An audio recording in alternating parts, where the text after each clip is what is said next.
আসসালামু আলাইকুম। আমরা জানি ইরান ও তার শত্রু ভাবাপন্ন দেশগুলোর সাথে সম্পর্কে একটা মোড় নিয়েছে। যুক্তরাষ্ট্র কি করবে বা কি করছে বোঝা মুশকিল। ডোনাল্ড ট্রাম্প একদিকে বলছেন তিনি কথা বলছেন, আবার বলছেন আমি ইরানকে বোমা মেরে ঐতিহাসিক যুগে প্রস্তর যুগে নিয়ে যাব, তাদের কিছুই বাঁচবে না, ইনফ্রাস্ট্রাকচার শেষ করে দেব। এর ভেতরে একটা নতুন ডেভেলপমেন্ট হয়েছে, সেটা নিয়ে আজকে আলোচনা করব। এই নতুন ডেভেলপমেন্টটা খুবই গুরুত্বপূর্ণ এবং যদি এর প্রকোপ আরো বৃদ্ধি পায় তাহলে আমরা একটা বড় ধরনের, বিরাট ধরনের যুদ্ধের সামনাসামনি হব, এতে কোনো সন্দেহ নেই। সেটা তৃতীয় বিশ্বযুদ্ধের সূচনা না করলেও সে যুদ্ধ বাংলাদেশ সহ সারা বিশ্বের জন্য একটা বিরাট চ্যালেঞ্জ নিয়ে আসবে। সেখানে আসছি আমি। তার আগে আপনারা জানেন আমি তারেক রহমান সাহেবের উদ্দেশ্যে যে কথাগুলো বলে আসছি ওটা আবার রিপিট করব। প্রধানমন্ত্রী তারেক রহমানের উদ্দেশ্যে দুটো কথা। ওসি প্রদীপ সহ সকল সাজাপ্রাপ্ত অপরাধীর সাজা কার্যকর করুন। আমি জানি বিচারকের অপ্রতুলতার কারণে এবং নানান ধরনের অভ্যন্তরীণ ও বৈদেশিক চাপের কারণে আপনার সরকার এবং এর আগে ইউনূস সরকার ওসি প্রদীপ সহ যাদের ফাঁসির আদেশ হয়েছিল তাদের ফাঁসি বা সাজা কার্যকর করতে পারেননি। কিন্তু তারেক রহমান সাহেব, আপনি একটা নির্বাচিত সরকারের প্রধান, আপনার প্রতি জনগণের আস্থা আছে, আপনি 2/3 বেশি সংখ্যাগরিষ্ঠতা নিয়ে সরকার গঠন করেছেন। তাই সবার মতো আমি আপনার কাছে অনুরোধ করি এবং আশা করি আপনি যত দ্রুত সম্ভব এই কনভিক্টেড আসামি ওসি প্রদীপ এবং নারায়ণগঞ্জের 7 খুন সহ আরো বহু খুনের আসামি যাদের বিচার হয়ে গেছে, রায় হয়ে গেছে, তাদের রায় কার্যকর করুন। যদি অ্যাপিল করে থাকে তারা, তাহলে সেটা কয়েক সপ্তাহের ভিতরে নিষ্পত্তি করুন। নারায়ণগঞ্জের 7 মার্ডার্স হয়েছিল শেখ হাসিনার আমলে প্রায় 8-10 বছর আগে, যদি আমি ভুল না করে থাকি। তো এগুলো বিচার করা দরকার। আর যারা এখনো বিচারের সম্মুখীন হয়েছেন কিন্তু তাদের কোনো অপরাধের আমরা রায় শুনতে পাচ্ছি না, যেমন আওয়ামী লীগ নেতৃবৃন্দ যারা এখনো জেলখানায় আছেন, তাদের প্রতি আমার বিন্দু মাত্র সহানুভূতি নেই। আমি সবাইকে সন্দেহের চোখে দেখি।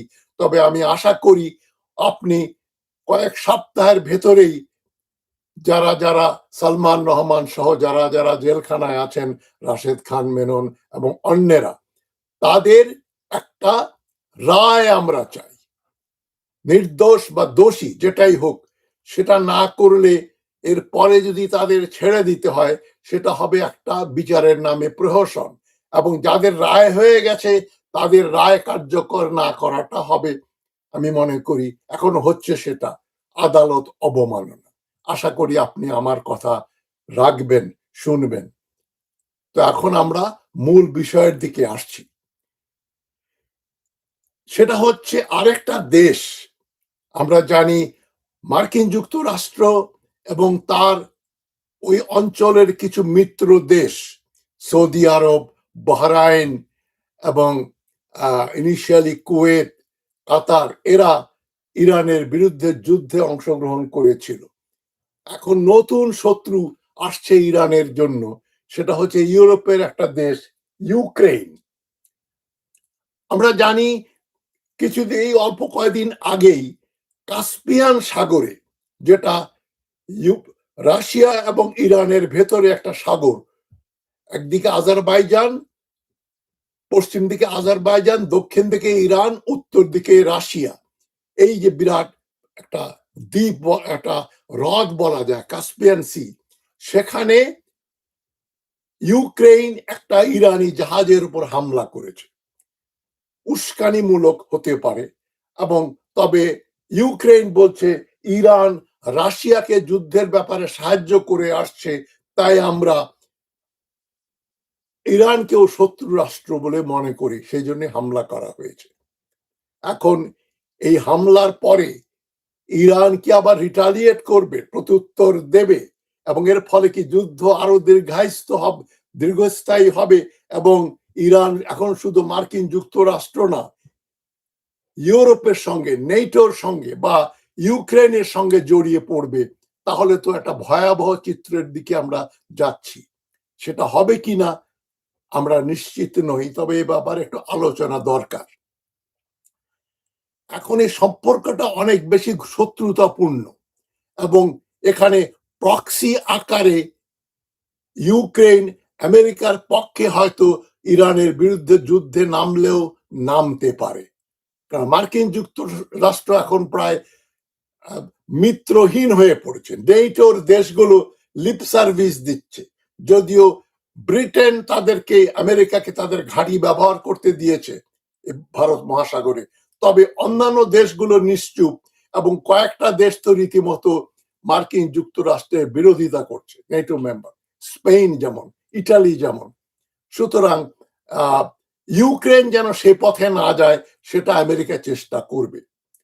তবে সরাসরি ইরান এবং ইউক্রেন যুদ্ধ করবে অনেক অ্যানালিস্ট বলছেন সে সম্ভাবনা কম, কেননা ভৌগোলিক দূরত্ব, ইরান আর ইউক্রেনের মধ্যে সরাসরি সীমান্ত নেই, মাঝে রাশিয়া, ককেশাস বা কাস্পিয়ান সাগর, আর ইউক্রেনের মূল ফোকাস হচ্ছে রাশিয়া। এবং 2022 থেকে চলা রাশিয়া ইউক্রেন যুদ্ধই ইউক্রেনের সব শক্তি কেড়ে নিচ্ছে। ইউক্রেনের কি এত শক্তি আছে যে আবার ইরানের বিরুদ্ধে নতুন ফ্রন্ট খুলবে, এবং ইরান ইউক্রেনেও তার বিভিন্ন ধরনের উন্নত মানের মিসাইল গুলোতে হামলা করুক? ইউক্রেন তো অলরেডি ক্রমান্বয়ে ধ্বংসপ্রাপ্ত হচ্ছে রাশিয়ার আক্রমণে। এখন ইরান যদি উপরে লাগে, রাশিয়া ইরান একযোগে ইউক্রেনের উপর হামলা করলে ফ্রন্ট হয়তো বদলে যাবে, মধ্যপ্রাচ্য থেকে পূর্ব ইউরোপে চলে যাবে, তবে সেটা হলে ইউক্রেনের জন্য কি খুব একটা সুবিধার ব্যাপার হবে? এটা একটা প্রশ্ন। আর মার্কিন যুক্তরাষ্ট্র কি ইউক্রেনকে ব্যবহার করে ইউক্রেনকে আরো অস্ত্র দিয়ে রাশিয়া এবং ইরানের বিরুদ্ধে তাদেরকে উস্কানি দেবে যে তোমরা যুদ্ধ চালিয়ে যাও? কিন্তু এখন প্রশ্ন হচ্ছে, এটা হয় কি না হয় আমরা জানি না, কিন্তু কেন একটা যুদ্ধের মতো সম্পর্ক তৈরি হয়েছে ইরানের সঙ্গে ইউক্রেনের? আমরা জানি 2022 থেকে ইউক্রেন ইরানের শাহেদ ড্রোন রাশিয়া ব্যবহার করছে, ইরানের শাহেদ ড্রোন ব্যবহার করে আসছে ইউক্রেন আক্রমণের পর থেকেই। এর জবাবে ইউক্রেন 2022-এই ইরানকে নির্দয় জবাবের হুমকি দিয়েছিল। 4 বছর আগে ইউক্রেন বলেছিল আমরা তোমাদের নির্দয় একটা জবাব দেব, তোমরা যে রাশিয়াকে আমার বিরুদ্ধে যুদ্ধের জন্য অস্ত্র, শাহেদ ড্রোন সাপ্লাই দিচ্ছ। এবং 2023-এর শুরুতে ইউক্রেন ইরানের সাথে কূটনৈতিক সম্পর্ক ডাউনগ্রেড করে এবং 50 বছরের জন্য দ্বিপাক্ষিক বাণিজ্য নিষিদ্ধ করে দেয়। আমি বহুবার বলেছি, সকল কূটনৈতিক সম্পর্ক যুদ্ধের মূলে রয়েছে ব্যবসা বাণিজ্য। সে ব্যবসা বাণিজ্য বন্ধ করে দিচ্ছে ইউক্রেন ইরানের সঙ্গে। এবং 2026 সালের এই ফেব্রুয়ারি মাসে আরেকটা নতুন মাত্রার যোগ হচ্ছে। সেটা কি? 2রা ফেব্রুয়ারি 2026-এ ইউক্রেন আইআরজিসি কে সন্ত্রাসী সংগঠন হিসাবে ঘোষণা করে। আইআরজিসি আপনারা জানেন, ইসলামিক রেভলিউশনারি গার্ড কোর, ইরানের, যারা $1 মিলিয়ন 1 মিলিয়ন মতো সৈন্য রয়েছে আইআরজিসিতে, ব্যাটল হার্ডেন, খুবই যুদ্ধে পারদর্শিতা তারা ইরানকে পরিচালনা করছে। এখন মার্চ 2026-এ যখন আমেরিকা ইরানকে আক্রমণ করলো, তারপরে ইউক্রেন, কাতার, সৌদি আরবিয়া, ইউএই এরা ইরানের ড্রোন ঠেকাতে বিভিন্ন রকমের ইন্টারসেপ্টার ব্যবহার করলো। ইউক্রেন সাহায্য করলো এদেরকে ইরানের বিরুদ্ধে। জুলাই 2025-এ ইউক্রেনের প্রেসিডেন্ট ভলোদিমির জেলেনস্কি বলেন, রাশিয়া ইরানকে ইউএস ঘাঁটির স্যাটেলাইট ছবি দিচ্ছে। রাশিয়ার বিরুদ্ধে বলছে যে রাশিয়া কিন্তু আমেরিকার বিরুদ্ধে কাজ করছে এবং ইরান সেই রাশিয়ার পক্ষ নিয়ে রাশিয়াকে ড্রোন সাপ্লাই দিচ্ছে। তাই এটা এখন দুইটা আলাদা যুদ্ধ নয়, একটা জোড়া লাগা যুদ্ধ বলা যেতে পারে। মানে ইউক্রেন রাশিয়া এবং ইরান এবং আমেরিকার যুদ্ধ। যেহেতু আমেরিকা ইউক্রেনের মিত্র, রাশিয়া ইরানের মিত্র, তাই ইউক্রেন রাশিয়ার যুদ্ধকে আমরা বলতে পারি proxy war between Ukraine and Iran. মানে মার্কিনপন্থী ইউক্রেন মার্কিন বিরোধী রুশপন্থী ইরানকে টার্গেট করবে, এটাই একটা স্বাভাবিক ব্যাপার হতে পারে। তবে এটা ঘটবে কি না সেটা বলা মুশকিল।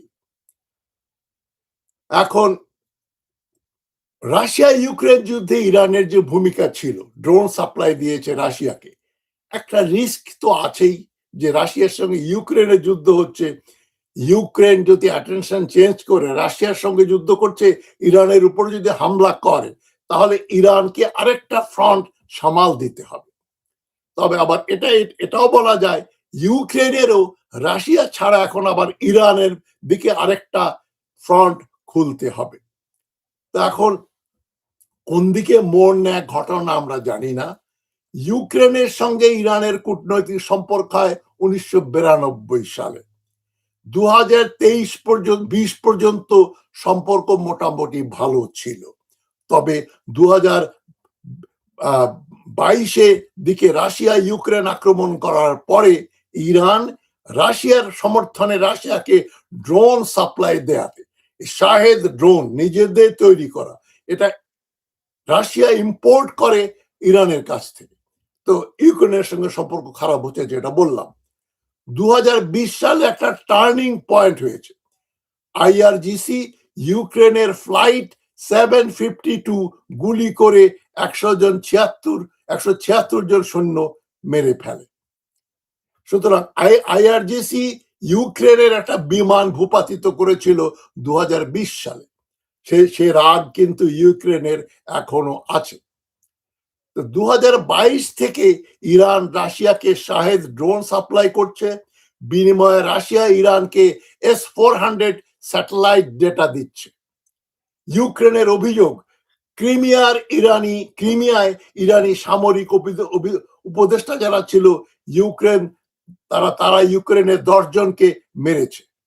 2026-এর ফেব্রুয়ারিতে ইউক্রেন আইআরজিসি কে একটা টেররিস্ট বা সন্ত্রাসী এন্টিটি বলে ডিক্লেয়ার দিয়েছে। মানে আইআরজিসি কে বলছে ইউক্রেন একটা সন্ত্রাসী গোষ্ঠী। এমত অবস্থায় মার্কিন যুক্তরাষ্ট্র যখন তাদের ইন্টারসেপ্টারের সংখ্যা কমে যাচ্ছে, তারা চীনের সঙ্গে যদি কোনো যুদ্ধ হয় যে অস্ত্র ব্যবহার করা দরকার, সেই অস্ত্রে একটা টান পড়েছে এবং তার কোনো মিত্র, আপাতত ইসরায়েলও মানে সরাসরি এখন আমেরিকার পক্ষে ইরানের সঙ্গে যুদ্ধ করছে না। তো আমেরিকা একটু একঘরে হয়ে পড়েছে।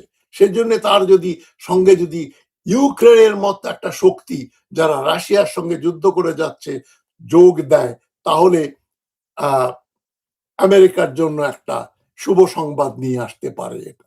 তবে এটা কি ইউক্রেনের জন্য শুভ সংবাদ, সেটা আমরা বলতে পারি না। ইরানের যে শক্তি, তারা এই এলাকায় মার্কিন ঘাঁটিগুলো শেষ করে দিয়েছে।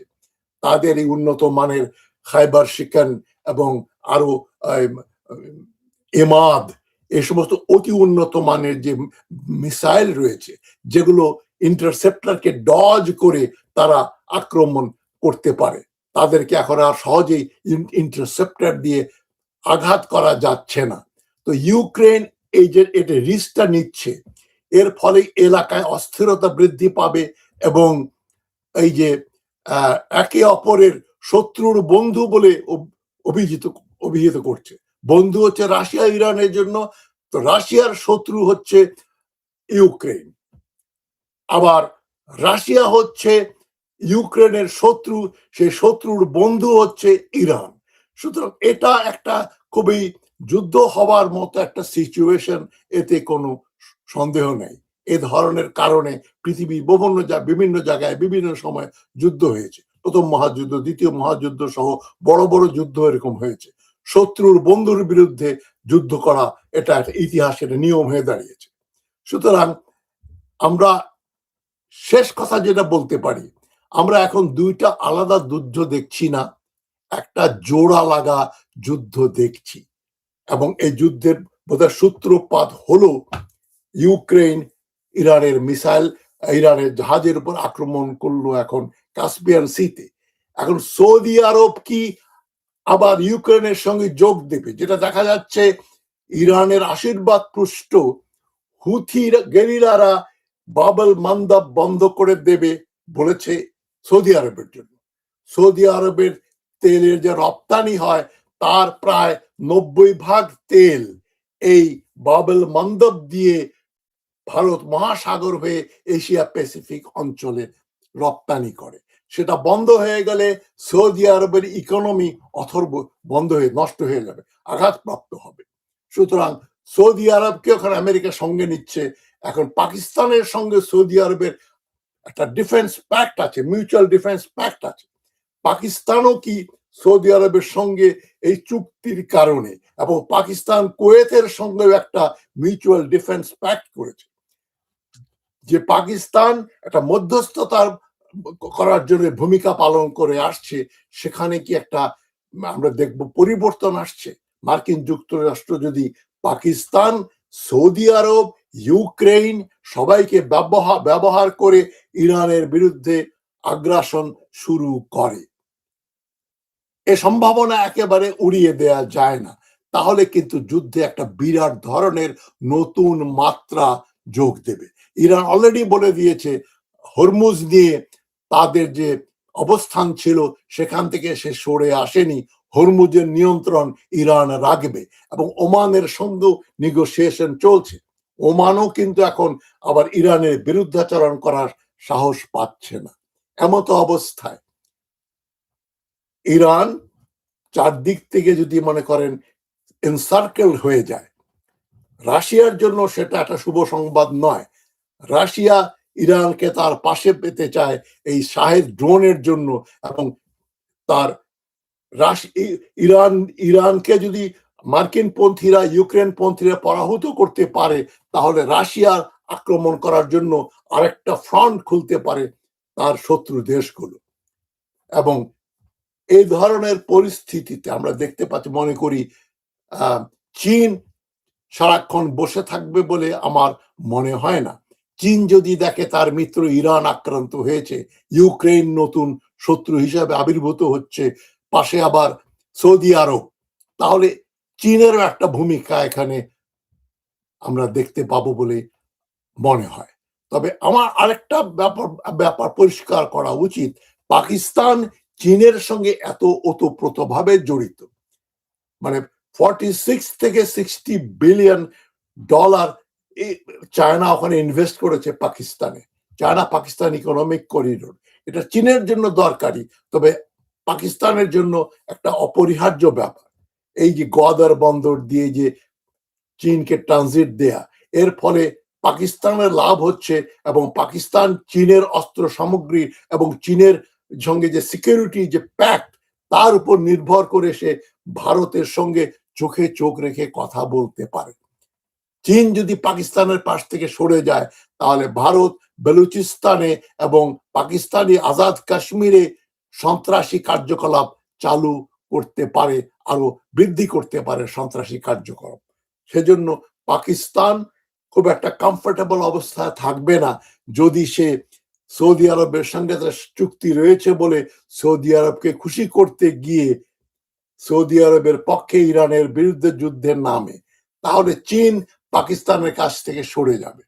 সেজন্য আমি মোটামুটি বলতে পারি পাকিস্তানের সঙ্গে কুয়েত এবং সৌদি আরবের যতই সামরিক চুক্তি থাকুক, এটা কার্যত একটা ডেড লেটার।